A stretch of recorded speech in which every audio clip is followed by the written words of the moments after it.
call the meeting to order. A moment of silent prayer.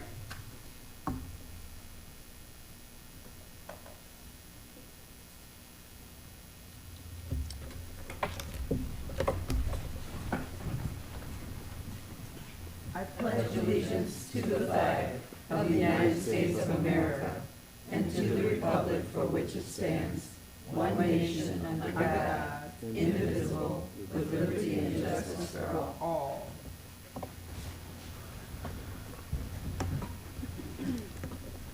All right. Roll call vote, Mrs. Franks? Roll call. Just roll call. It's not vote It's all yet. We ain't voting on anything yet. We're good. Okay, Mayor Kendall, Present. Councilwoman Costantino. Present. Councilman Jenny. Here. Councilwoman LaPrat. Here. Mayor Pro Tem Sawicki. Here. Councilwoman Williams. Present. Councilman Toussaint. Present. Acting City Manager Szymanski. Here. City Attorney DeWally. Here. All right. So I need a motion to have approval of the minutes. Oh, Madam Mayor, Yes. I'll offer the motion to receive, approve, and file the minutes of the regular city council meeting held January 4th, 2023, and to receive, approve, and file the special city council meeting held January 9th, 2023. Any discussion? Seeing none, all in favor? Aye. Any opposed? Motion carries. Public comment on agenda items, only on the agenda items. If you have a comment on that, you're welcome to come forward. Seeing none, let's see, consent agenda, and I need a resolution. Madam Mayor, Yes. I'll make the resolution to approve the consent agenda items 1 through 8. Supported. Any discussion?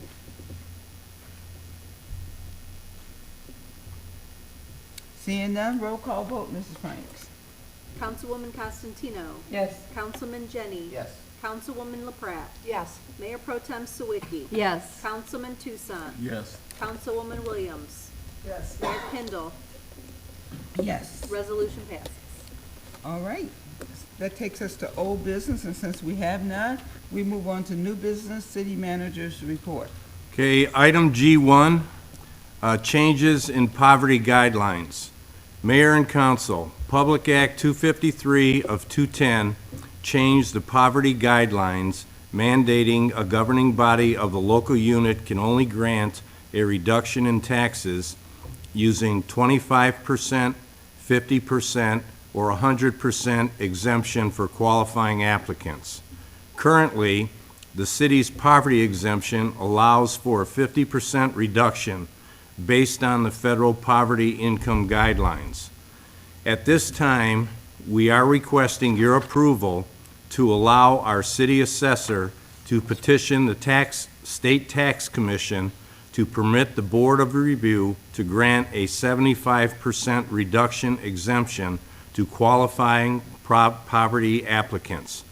There were 19 applicants in 2022, with 9 qualifying for a reduction. Their taxes were still high compared to the household income of the applicant, even at a 50% reduction. In addition, the 2023 Consumer Price Index is 5%, which is the highest increase since the passage of Proposal A in 1995, and will create a larger burden for the residents who qualify for a reduction. It is my recommendation that this be approved, and I have asked our city assessor, she's sitting right out in front, to answer any questions that the mayor or council may have. And Mayor, a resolution is recommended. Madam Mayor, Yes. by resolution to grant the city assessor permission to petition the State Tax Commission to permit the Board of Review to grant a 75% reduction exemption in taxes to qualifying poverty applicants. Support. Any discussion? Madam Mayor, Yes. I'd like to know about how much is this going to cost the city? I imagine over time, when people find out about it, we'll get more and more applicants. Holly, would you care to step to the microphone, please? Good evening.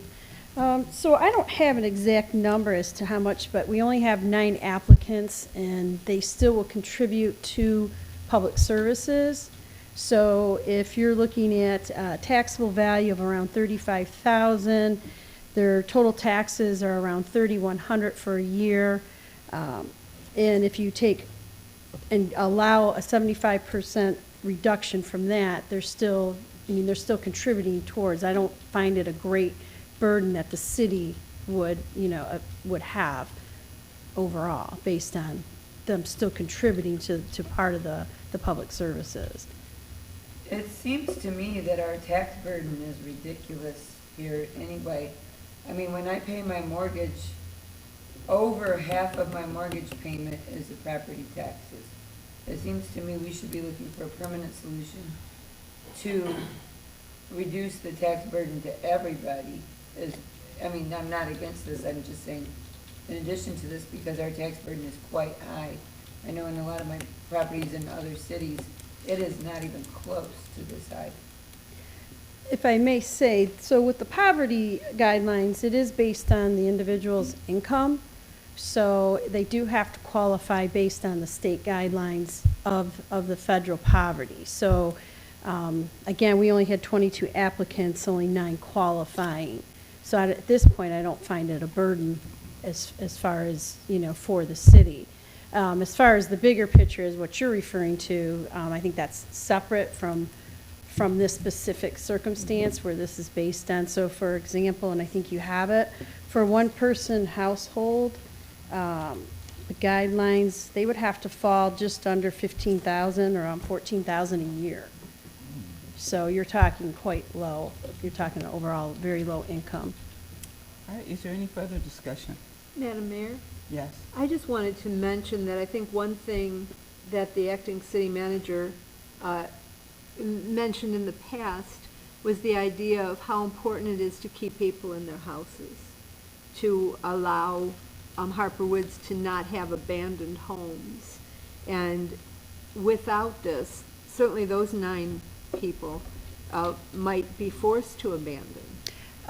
Correct. I mean, you don't want to see them having to sell the home because I'm not sure where they would go from there. So I think you're at least allowing an opportunity for them to, stay ahead and manage to stay in the home as long as they can. Correct. And may I ask another question?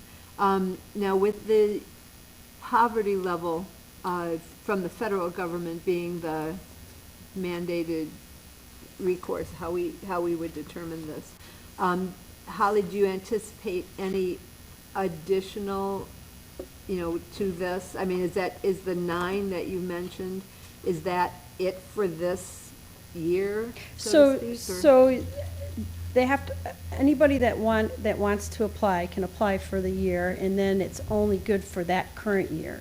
And then they would have to reapply the following year. Okay. So it's a 1-year reduction because circumstances change. So we have to have a check and balances every year. So you can reapply, however, things can change. So, from year to year. The guidelines change every year set by the federal government on the guidelines. You did allow back in 2020 for the slight increase of the one-person household. You increased it by 15% to make that threshold a little bit higher. At that time, you had to make $12,600 or less to even qualify, which was extremely low. So given the circumstances, you increased that by 15 to make it a little bit more, to hopefully allow people a little bit more to qualify based on having a little bit higher threshold. All right. There was another question, I can't remember. All Madam right, Mayor? is there any further discussion? Madam Mayor? Yes. What percentage of the people qualifying are senior citizens? I don't have that. It's not age related. Age is not taken into consideration. Oh, Madam Mayor, I remember. It's strictly by income. It's strictly by income, right. I know that this is an unusual kind of request for the poverty guidelines. How likely do you imagine it's going to be? Well, does the government does the state allow this to happen, where you go for 75%? Have No. you heard of other communities getting that granted? Yes, many communities they can petition to the State Tax Commission to ask for a larger reduction than what's offered. So right now, you can either have 25, 50, or 100. Right. Currently, the city's at 50. We're finding that 75 would grant a little more relief, but still contribute to the overall public services. 100% you would get nothing. So I find it a happy medium. So it varies by community, I think by the community's dynamics. Okay, so it's likely that it will be granted? From the State Tax Commission? I haven't heard of anybody not having it granted yet. Okay, Yeah. good, thank you. Madam Mayor, so 75% normally isn't one of the guidelines, it's usually just 25, 50, and 100. Correct, So the other cities are using either 25, 50, and 100, correct. and not really 75%. I think I've heard 75% being thrown around by quite a few communities. I'm not sure why the state picked 25, 50 and kind of jumped up to 100. But again, it can vary, and I think it's based on your overall, your applicants and what they're seeing and what they feel would be better suited for each community. Is there any further discussion? Thank you so much, Howard. All right, thank you. Have a Thank good you, night. Holly. You're welcome. A roll call vote, Mrs. Franks? Councilman Jenny. Yes. Councilwoman LaPrat. Yes. Mayor Pro Tem Sawicki. Yes. Councilman Tucson. Yes. Councilwoman Williams. Yes. Mayor Kindle. Yes. Councilwoman Costantino. Yes. Okay, resolution passes. Okay, item G2, Court Office Flood Mitigation. Mayor and Council, attached is correspondence from the Director of Public Safety transmitting a proposal from Creative Office Interiors for the replacement of flood-damaged flooring in the court offices. Also attached is a proposal from BDS Environmental for the proper handling and removal of asbestos that is beneath the existing flooring. A claim for this damage has been filed with our insurance carrier and FEMA.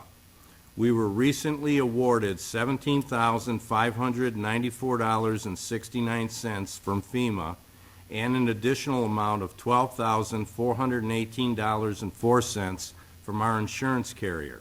The total cost for this project is $30,360.89, and the city will only be responsible for approximately $438.16.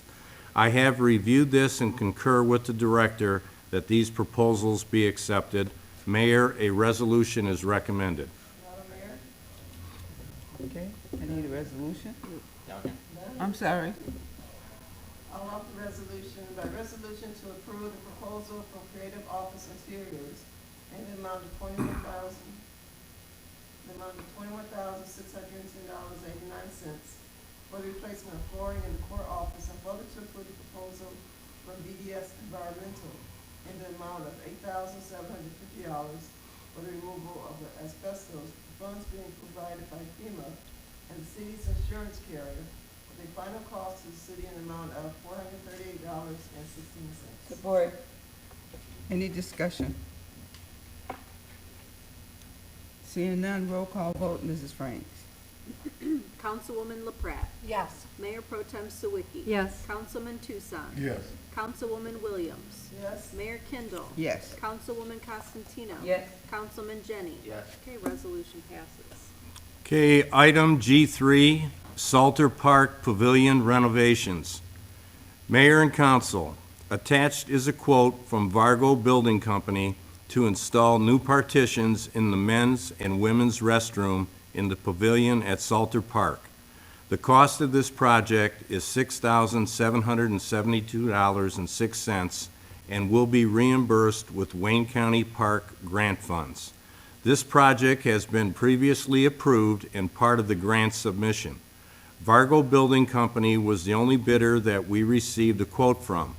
It is my recommendation that the bid submitted be accepted. Mayor, a resolution is recommended. Madam Mayor, Yes.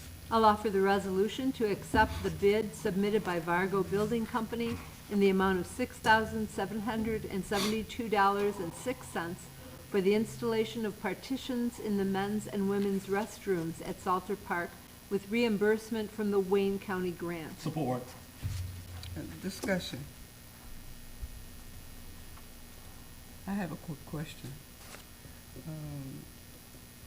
They were talking about air ventilations for the pavilion.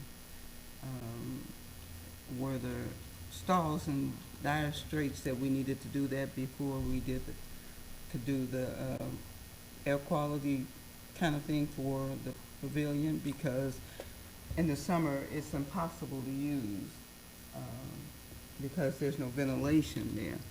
And Bill and John and I had talked about it a few years ago, and I just thought that was something on the radar.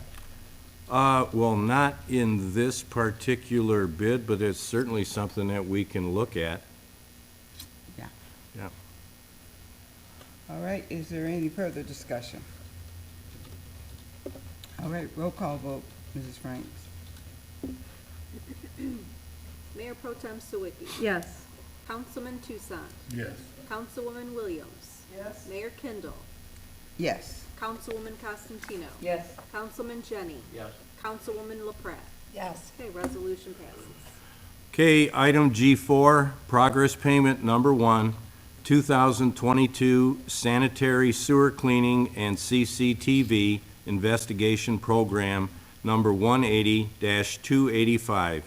Mayor and Council, attached is a letter from our city engineers transmitting progress payment number 1 on the 2022 sewer cleaning and CCTV investigation number 180-285. It is recommended that this payment be approved. Mayor, a resolution is recommended. Madam Mayor, Yes.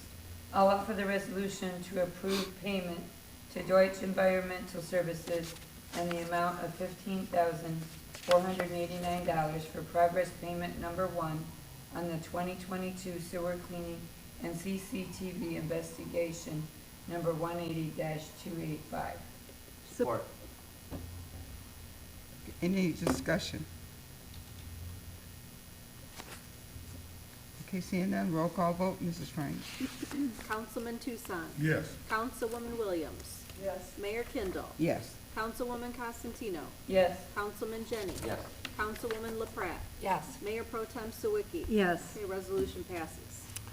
Okay, item G5, change order number 2, Johnston and Salter Park basketball court improvements number 180-263 and number 180-264.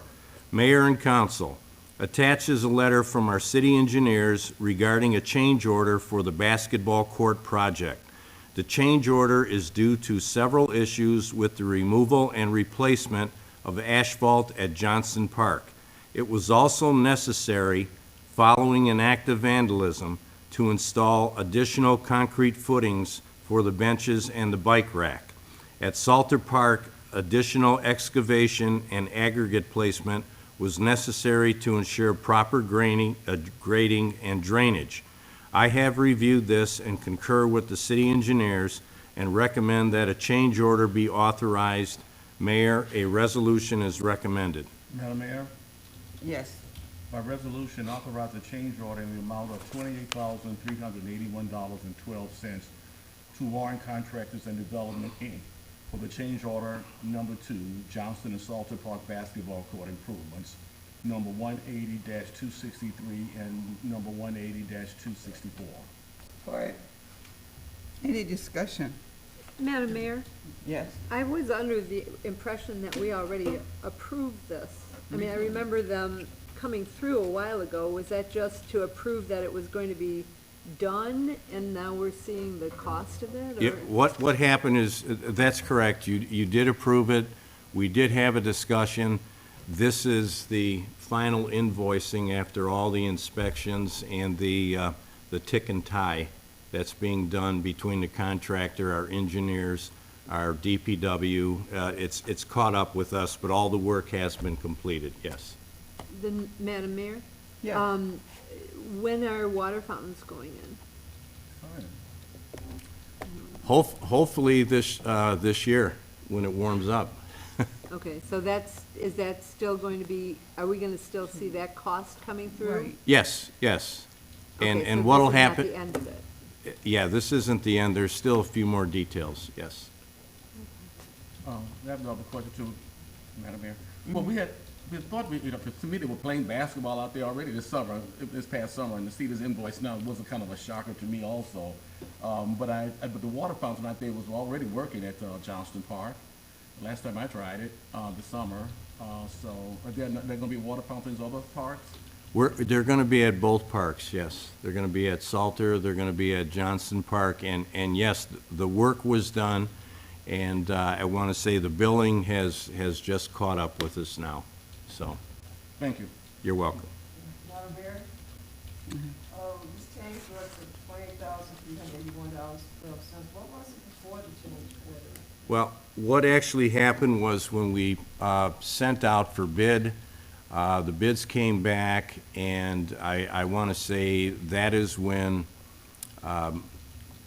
everybody was coming out of COVID. There were shortages on asphalt, supply chain, work crews, you name it. What happened in the process was when the contractors started digging down into the asphalt, they found out that there actually was not a base there, that it was essentially just earth.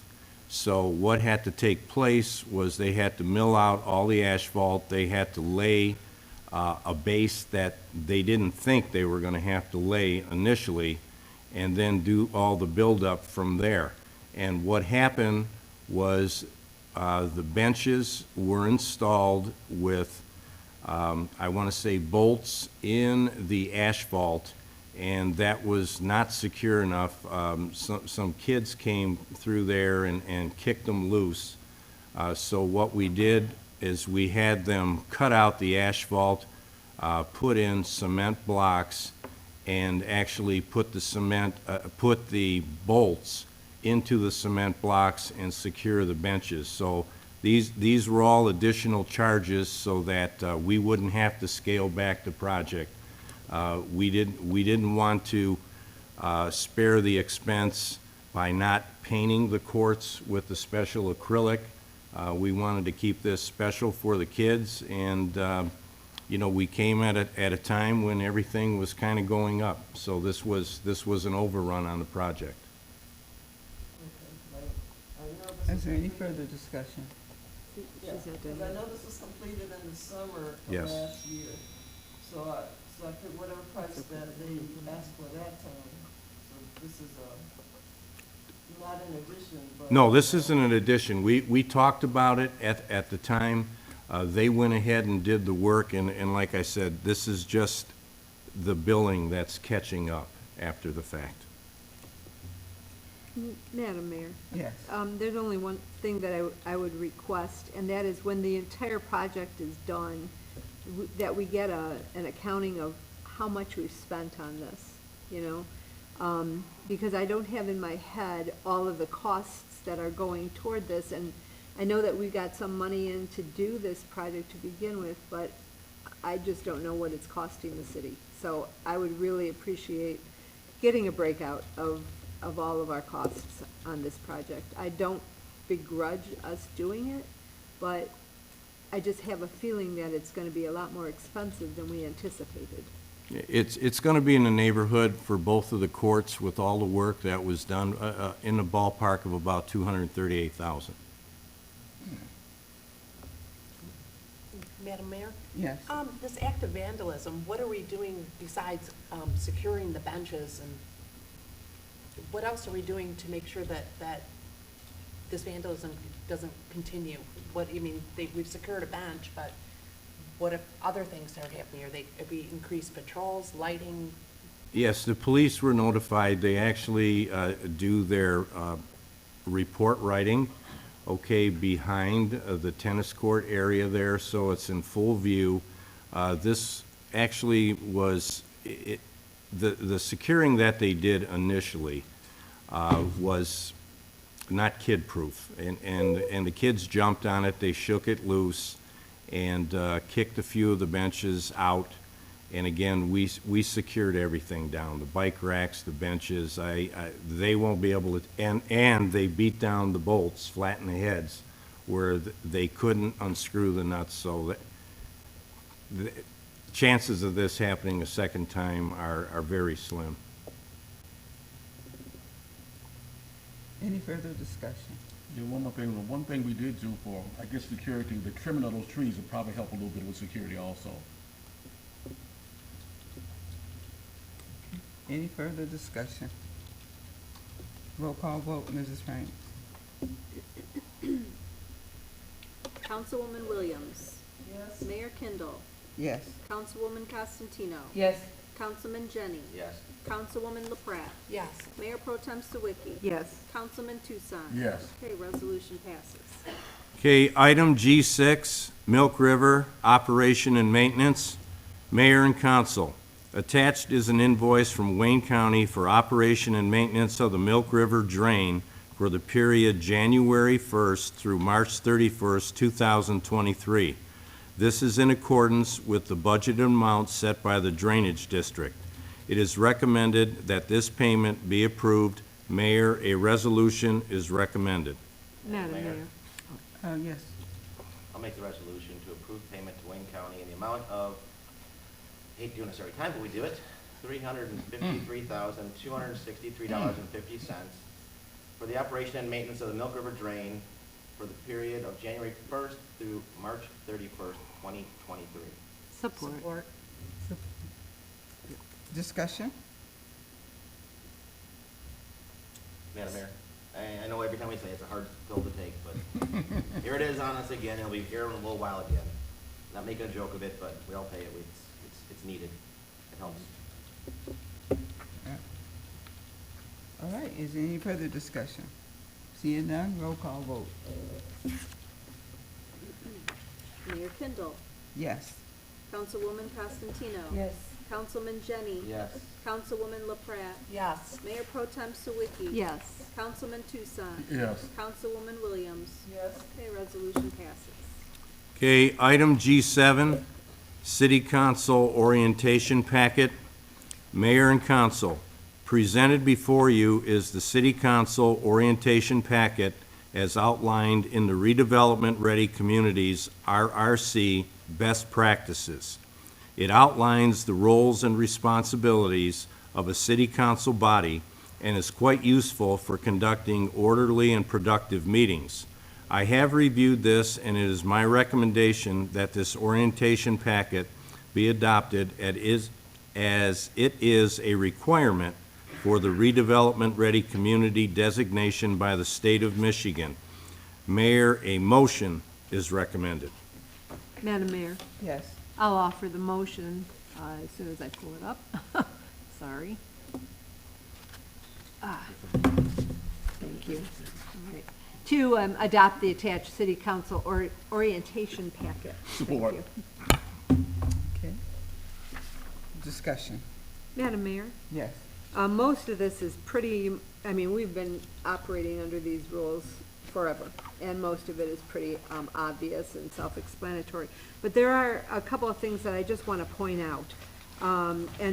And one of them is because from time to time in the past, and we have some new council members here who may not have been familiar with some of these things, but the last point on our page 13 has authorization for contacting the city attorney.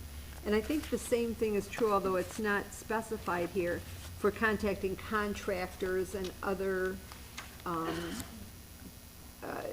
things going on in the city, that an individual council member does not have the authority. The city council works as a whole. Yes. So when we agree to something, we agree to it as a body. And so it's not up to an individual council member to get in touch with the city attorney. It's not up to an individual council member to contact a contractor about something. Instead, that should always go through our acting city manager or the mayor. Right. And I point that out because there have been times in the past where something has happened, where a city council member has picked up the phone and called the city attorney. Whenever that happens, the city gets charged. It's not something that's coming through the council, right? Right. And so I do want to make that point, because I think that from time to time, you know, it has been something that has not been followed, and people just need to be aware. But the second thing that I thought was interesting, that I saw here, definitely affects our city clerk. And I don't know if you saw this or not. Maybe not. Page 12. Okay. Any person who addresses the council during a council meeting or a public hearing shall be limited to 3 minutes in length per individual presentation. The clerk will maintain the official time and notify the speakers when their time is up. So I just thought I'd kind of lay that on you, Leslie, because. I very kindly whisper those things to the mayor. Right. It's up to her. I give her the floor to do that. Well, from now on, I think you have the authority I to am step in. silent. Right. So, thank you. All right, is there any other discussion? Okay, all in favor? Aye. Aye. Any opposed? Motion carries. And that concludes the city manager's reports, Mayor. Thank you. So we call the audience in 3 minutes. Guess so. Yeah, Mr. Cadet, I mean, Bring it. yeah, just come on with it. You're on now, honey. Yep, I guess. Tick, tick, tick, tick. Tick, tick, tick, Be tick. short. I just want to reinforce Holly's 75% reduction. I think it's really necessary. The taxes in Harper Woods, I ran some calculations, and a typical home using Grosse Pointe Board of Realtors valuations for Harper Woods. And I got some cases where the taxes were more than the monthly mortgage payment. And that really kind of stunned me. And so anything, I may, as a member of the Board of Review, I'm expecting that we're going to have a fair number of hardship cases, more than usual, because the inflation was 5% on the tax bill, so everybody's tax bill is going to go up 5%. And we're already dealing with exceedingly high tax rates. And as a sideline, the millage rate that's in the calendar for 2023 is not correct. It's more than that number. And so that is a little bit misleading, and I don't know if we can correct it, but it's higher than that number. So, so when you have taxes approaching the monthly, if you break it down on a monthly basis and you have the taxes approaching or equaling or exceeding the monthly mortgage payment, that is, I think, a real concern to me. And as Councilman Constantino mentioned, that the tax rates are, compared to other cities, are extremely high. And so, so I hope the Eastland Commerce Center will kind of alleviate these taxes in the future. So, because this has really a negative effect on home values. You know, if you're going to purchase a home in Harper Woods, you have your mortgage payment then, but when you add the taxes on the escrow account onto the mortgage payment, the monthly payment becomes prohibitive. So, okay, so that's all I wanted to say, and I'm thank you for passing the 75%. I'm sure it's going to help out a great number of people this coming March when the appeals to the Board of Review are conducted. Okay, thank you. Is there anyone else would like to speak? Seeing none, let's go to Councilwoman Constantino. I don't have anything to say today. You have anything to say? No. Woo! I don't, nothing to belabor the meeting. All right. Councilman Toussaint. Happy New Year, everyone. And I look forward to some things this year, hopefully find a city manager, hopefully putting the signs up on our, on Beaconsfield, telling people to slow down because they're bikers.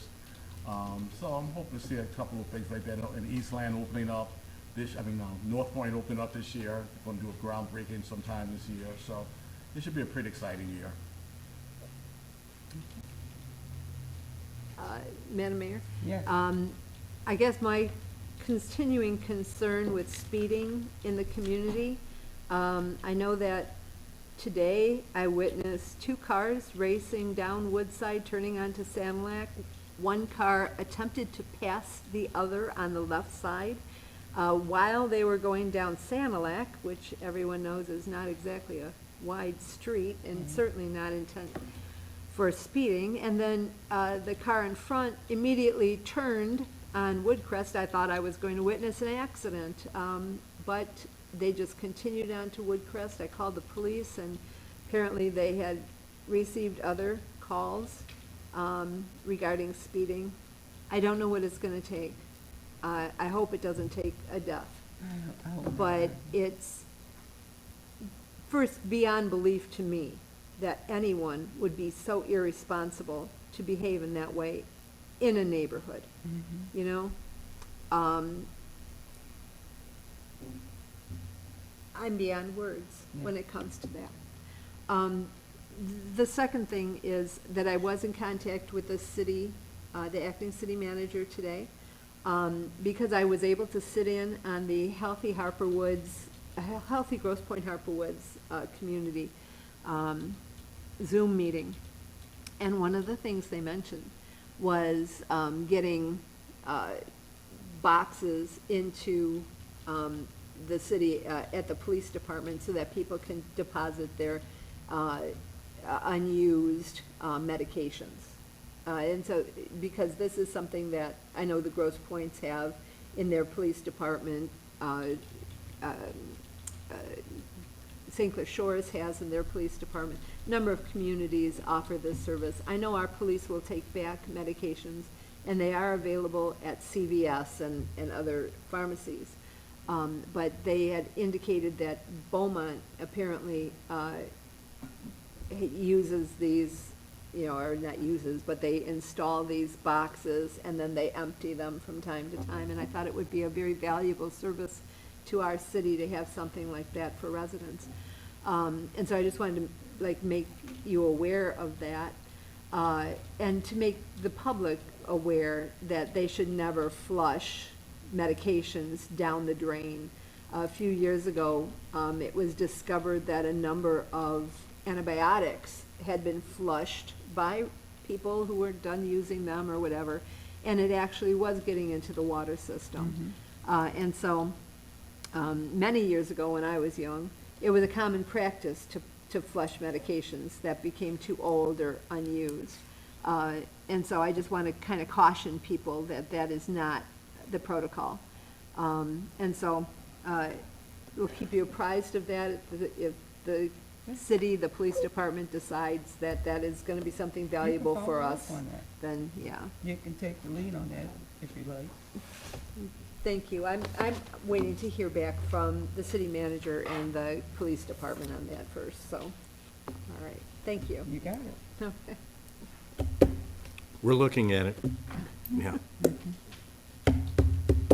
My turn? Your turn. Well, I made it through my first meeting. Yes. And so, not yet, yes, Tom hasn't adjourned it yet. So, yeah, a lot of reading, it was tossed right in. I went to a meeting here at 6:15, 7 o'clock, and met some great people, and I look forward to servicing our residents to the best of my ability. That's all I got. All right.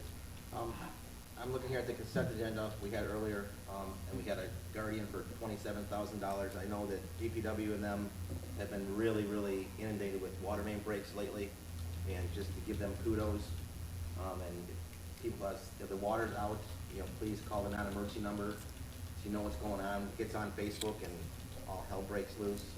So, but they're out there doing their hard work, and usually at night, after hours, but just giving them kudos of doing a good job.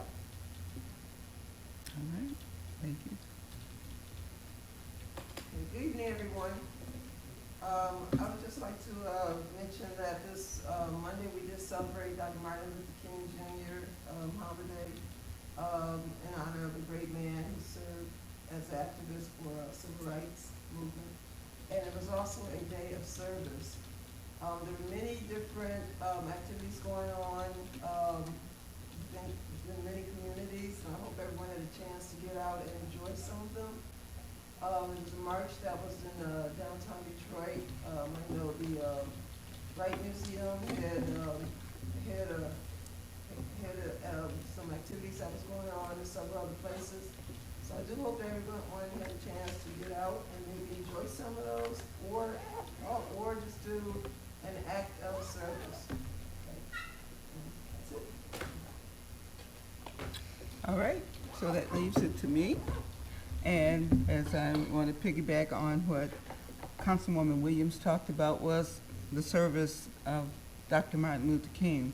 And it's not only just celebrating it, I think it's more that we do some kind of service, and which is what I always do, is I make a point to service the seniors that are in my community, or even in the city of Detroit, because it's important to me to give kudos to them, for they have ushered us through the civil rights movement, just by the virtue of them living it, and being actively involved in seeing that the civil rights movement continue to move forward. So, not that I really have planned anything for the city of Harper Woods, but I may be something I'll think about for next year. It takes a lot of planning, and it takes a lot to do. So, but maybe we'll have something that we do here in Harper Woods to celebrate the life of Dr. Martin Luther King. And also, I want to remind people about flushing anything down the toilet other than what needs to go down the toilet.